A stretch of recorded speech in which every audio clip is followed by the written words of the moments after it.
మనకు ఎంతో శక్తివంతులైన ఆంజనేయ స్వామికి ఇప్పుడు కార్యక్రమం జరుగుతుంది.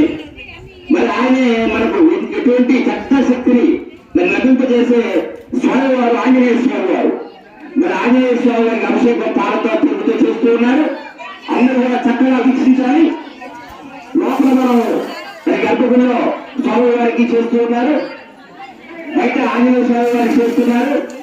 పాలు, పెరుగు, నెయ్యి, కొబ్బరి వాటరు, పసుపు నీళ్లు, కుంకుమేళ్ళు మరి అన్నింటితో కూడా అభిషేకం చేస్తున్నారు.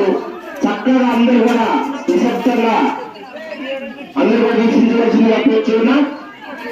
అభిషేకం అయిన వెంటనే మళ్ళా మన హోమ కార్యక్రమాలు ఉంటాయి. సాయంత్రం మళ్ళా కుంకుమ పూజ ఉంటుంది. మరి హోమ కార్యక్రమం అయిన తర్వాత ఏమేమి తెచ్చుకోవాలో సాంగ్వాన్ని చెప్తారు. మరి ఈ కార్యక్రమాన్ని జాగ్రత్తగా అందరూ కూడా వీక్షించాలి.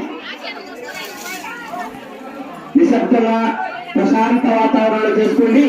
మనసులో చేసేటప్పుడు శ్రీరామ్ శ్రీరామ్ ఆంజనేయ స్వామి అనుకుంటూ అందరూ కూడా మనసులో అనుకుంటూ ఉన్నది. కార్యక్రమం ఎప్పుడైనా కూడా చేసేటప్పుడు మన మనసులో అనుకుంటూ చేయాలి. అప్పుడే మనం పుణ్యం లభిస్తూ ఉంటుంది. జై ఆంజనేయ, జై ఆంజనేయ, జై ఆంజనేయ, జై శ్రీరామ్, జై శ్రీరామ్, జై శ్రీరామ్ అనుకుంటూ మీరు అందరూ కూడా వీక్షించాలి.